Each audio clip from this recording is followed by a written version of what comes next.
Hello everyone, कैसे आप सभी लोग। आई होप कि आप सब बहुत अच्छे होंगे।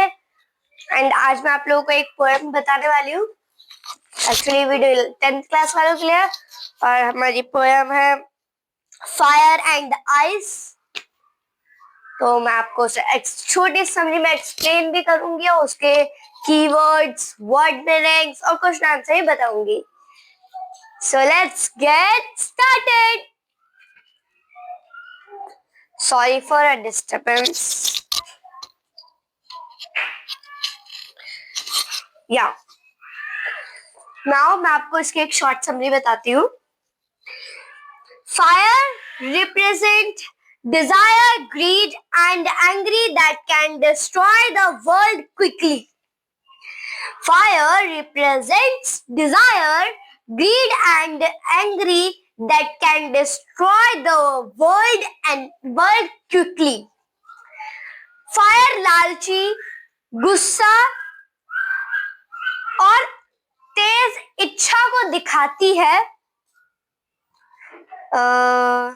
जो दुनिया को जल्दी तबाह कर सकती है।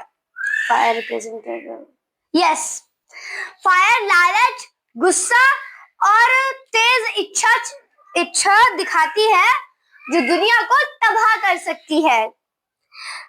अब आइस को देखते हैं। Ice represent hatred and cold behaviour that can slowly bring an end to the world. Ice नफरत और ठंडे व्यवहार को दिखाती है, जो धीरे धीरे दुनिया का एंड कर देता है, एंड कर सकती है। यानी कि जो फायर है,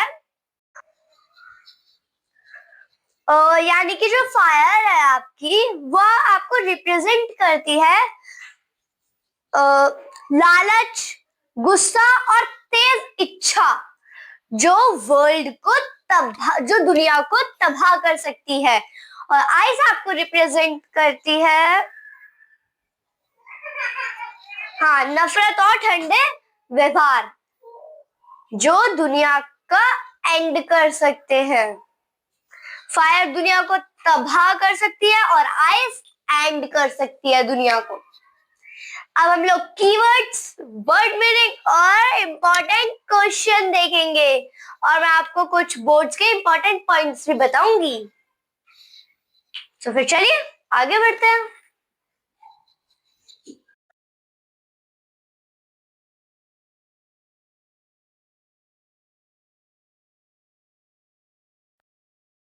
सॉरी, एक्चुअली माइक बंद हो गया था।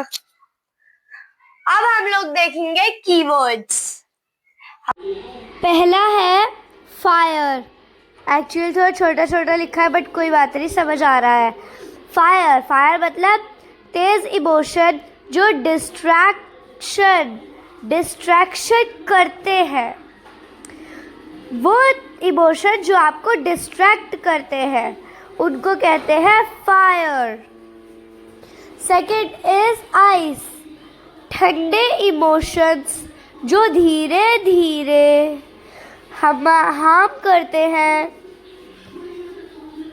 वो ठंडे इमोशन जो हमें धीरे धीरे हार्म करते हैं, चोट पहुंचाते हैं, उन्हें कहते हैं हम आइस। डिस्ट्रैक्शन, सब कुछ खत्म हो जाना। End of the world, actually world की जगह वुल्ड लिख दिया मैंने गलती से, और इसका मतलब है कि जब सब कुछ खत्म हो जाता है उसे कहते हैं डिस्ट्रैक्शन। तब कुछ भी नहीं बचेगा और आप जिंदा होगे फिर भी आपको कुछ दिखाई नहीं देगा, कुछ समझ नहीं आएगा, आप सिर्फ उस चीज़ को देखोगे जिस चीज़ से आपको डिस्ट्रैक्ट हुआ है। अब है सिंबोलिज्म, ऑब्जेक्ट से फीलिंग को दिखाना। ऑब्जेक्ट आपके आसपास जो रखे हैं उससे आप अपनी फीलिंग को दिखाओगे तो उसे कहते हैं हम सिंबोलिज्म। क्या कहते हैं? सिंबोलिज्म। ओके, मैं आपको एक बार शॉर्ट फॉर्म में बताती हूँ। फायर तेज इमोशन जो डिस्ट्रैक्शन करते हैं, यानी कि वो इमोशन जो आपको डिस्ट्रैक्ट करते हैं किसी चीज़ से, आपका जो माइंड डिस्ट्रैक्ट होता है वो, उसे कहते हैं फायर। ठंडे इमोशंस जो धीरे धीरे हार्म करते हैं, वो इमोशन जो आपको चोट पहुंचाता है, हार्म करता है, उन्हें कहते हैं आइस। हाँ, आइस। सब कुछ खत्म हो जाना, एंड ऑफ द वर्ल्ड। सब कुछ जब खत्म हो जाएगा लेकिन आप लोग जिंदा हो, आपको कुछ दिखाई नहीं देगा और आप लोगों को सिर्फ वही दिखाई देगा जिस चीज़ का आपको डिस्ट्रैक्शन है, उसे कहता है डिस्ट्रैक्शन। ऑब्जेक्ट से फीलिंग को दिखाना, इसका मतलब है कि आपके आसपास जो ऑब्जेक्ट है, आप जो ऑब्जेक्ट देख रहे हो, आप उससे अपनी फीलिंग को दिखाओ कि आप कैसा फील कर रहे हो उस टाइम, उसको कहते हैं हम सिंबोलिज्म। आपको कीवर्ड समझ आ गए सारे? आ गए अच्छे से। अब हम लोग तो चलो फिर आगे बढ़ते हैं जल्दी से। अब हम देखेंगे वर्ड मीनिंग और क्वेश्चन आंसर। तो चलो फिर बढ़ते हैं आगे। इसका पार्ट 2 आएगा। इस वीडियो को भी यहीं पे ख़त्म करते हैं और मिलते हैं इसके पार्ट 2 में। मैं कल ही लेके आऊँगी वो पार्ट। सो बाय बाय।